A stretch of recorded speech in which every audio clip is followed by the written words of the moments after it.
Seiring berjalannya waktu, Timnas Indonesia yang dipimpin oleh Pak Erick Thohir terus menunjukkan progres nyata dalam 2 tahun terakhir. Terutama soal pemain keturunan yang tiap tahun pasti ada yang diperkenalkan ke publik.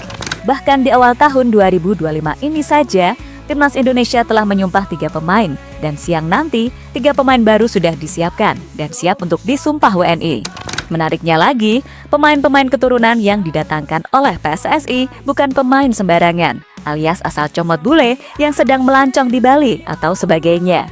Melainkan benar-benar pemain yang berkualitas jempolan, bahkan punya market value yang tinggi di Eropa. Hal yang dibuktikan dengan market value Timnas Indonesia kini berada di peringkat 5 Asia di bawah Australia. Melihat hal itulah yang kemudian membuat calon lawan Indonesia seperti Bahrain dan Australia mengaku cukup iri dengan Indonesia, yang mudah sekali mendapatkan pemain keturunan baru berkualitas.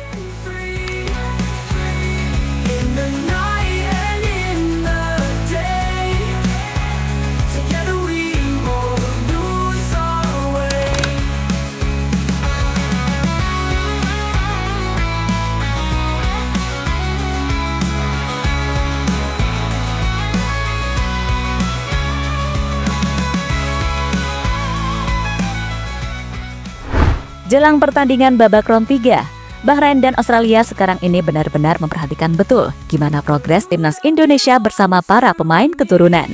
Ya, meski dijulitin oleh pihak-pihak tertentu di dalam negeri, nyatanya apa yang dilakukan oleh Indonesia ini mendapatkan banyak apresiasi dari negara-negara lain. Bahkan sekelas Australia kini sampai menganggap Indonesia bakal punya level yang setara dengan tim-tim besar Asia lainnya untuk jangka waktu beberapa tahun mendatang. Dan kekhawatiran itu sejatinya benar-benar mulai terasa tatkala Indonesia sukses bersaing di babak round 3. Padahal sebelumnya banyak tim yang meremehkan kalau Indonesia hanya bakal jadi pelengkap saja. Namun kini semua sadar kalau Indonesia adalah salah satu tim underdog yang bisa mengejutkan siapapun dan kapanpun. Dan tak heran kalau Bahrain dan Australia kini mengaku khawatir jelang menghadapi kekuatan baru Timnas Indonesia di bulan Maret ini.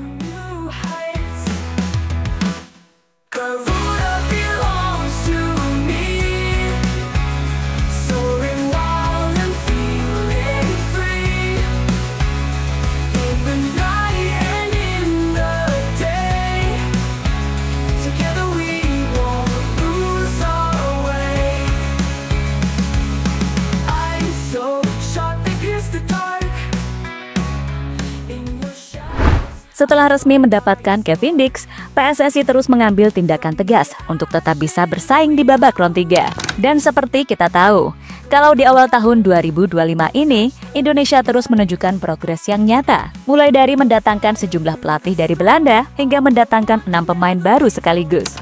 Mulai dari Ole Romani, Dion Max, Tim Geppens, Emil Audero, Dean James, dan juga Joy Pelupesi. Namun 6 pemain di atas kemungkinan hanya akan dipakai 4 saja karena Dion Max dan Tim Geppens disiapkan untuk Timnas U20 Indonesia. Menariknya lagi, dengan bergabungnya sejumlah pemain Timnas di atas, market value Indonesia terus mengalami peningkatan yang cukup pesat. Di mana sebelumnya mereka berada di peringkat 7 Asia, kini melesat ke peringkat 5 di bawah Australia. Belum lagi kalau nantinya Miliano Jonathans hingga Pascal Struijk jadi gabung Timnas, walah. Skuad Indonesia sudah setara dengan tim-tim langganan Piala Dunia macam Jepang dan Korea Selatan.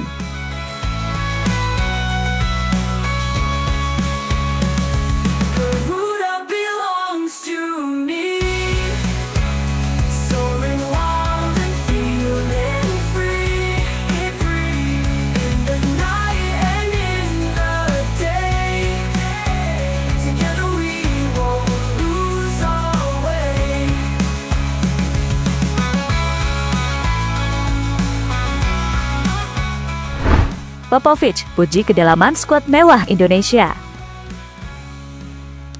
Meski saat ini rank Indonesia masih berada di 126 dunia, tapi pelatih Australia mengaku tak ingin meremehkan Timnas Indonesia saat bertandang ke Sydney Stadium pada 20 Maret mendatang. Karena harus diakui, saat ini Indonesia punya skuad yang cukup menjanjikan, banyak pemain-pemain yang tampil apik di Eropa. Mulai dari Kevin Dix, Jay Itzes, Justin Hubner, Tom Hay, Martin Paes, Emil Audero, dan juga Ole Romani, yang baru saja mencetak gol debutnya bersama Oxford United. Mereka bukan sekedar tim ranking 120 dunia, tapi setara dengan tim-tim langganan Piala Dunia.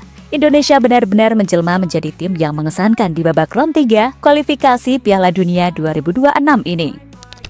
Mereka akan datang ke sini dengan harapan meraih hasil besar melawan Australia. Tugas kami adalah benar-benar fokus pada diri sendiri dan memastikan kami dapat membangun fondasi yang telah kami tetapkan sejauh ini. Kami akan menunjukkan rasa hormat yang pantas mereka dapatkan. Tetapi tentu saja tidak akan memasuki pertandingan dengan rasa takut, ungkap Popovich dikutip dari The Socceroos.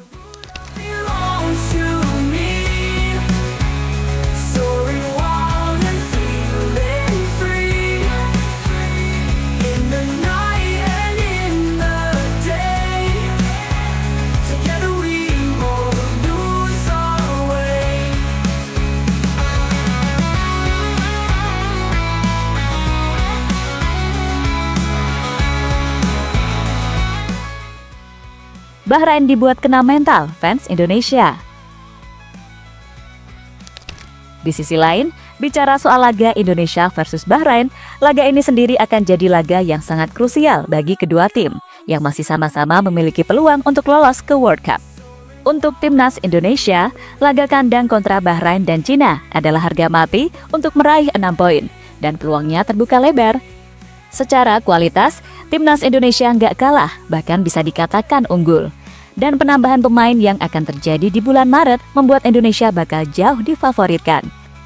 Itu kenapa kabar yang mengatakan bahwa laga akan tetap dimainkan di Indonesia menjadi kabar bagus untuk timnas Indonesia. Apalagi saat melihat tiket Indonesia versus Bahrain sold out dalam hitungan menit saja, jelas ini membuat timnas Bahrain merasa shock karena pastinya fans Indonesia akan meneror balik para pemain Bahrain dengan pesawor-pesawor yang telah disiapkan. Salah satunya ya membentangkan spanduk besar bertuliskan 90+6 sama dengan 99.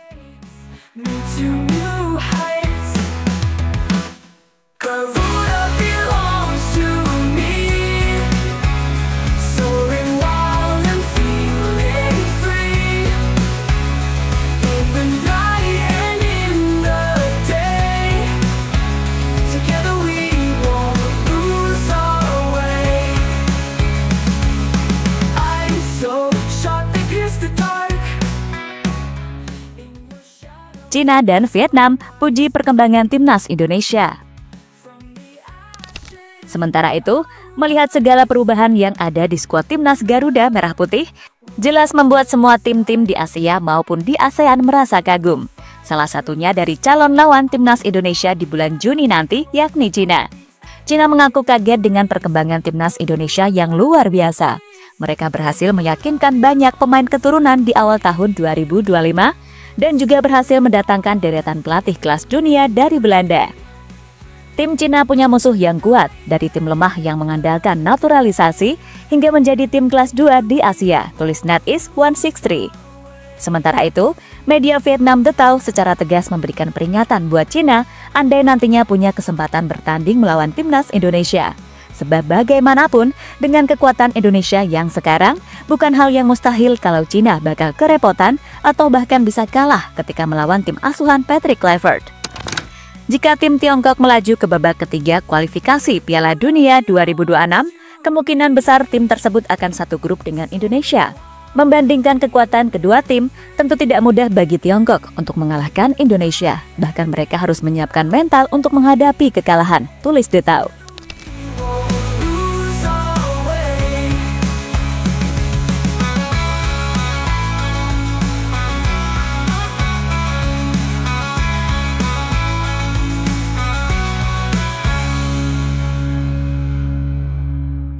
Dan terlepas dari apapun, apa yang dilakukan PSSI sejauh ini sangatlah memuaskan.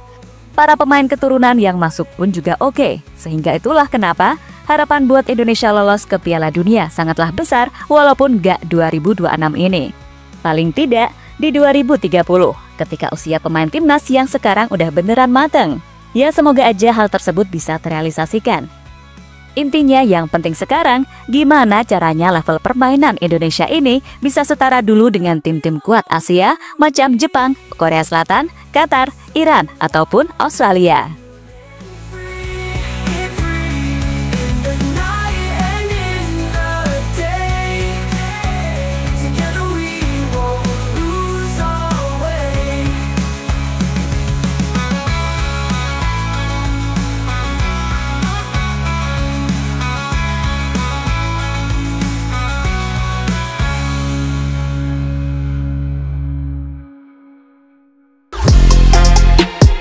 Halo, izin iklan sebentar ya guys. Jadikan ruangmu bernuansa timnas. Temukan beragam poster dinding, sepak bola dan timnas dengan desain menawan, kualitas premium dan harga yang tidak akan menguras kantong. Segera klik link Shopee di deskripsi video ini dan dukung timnas dengan sepenuh hati. Mulai dari dinding rumahmu.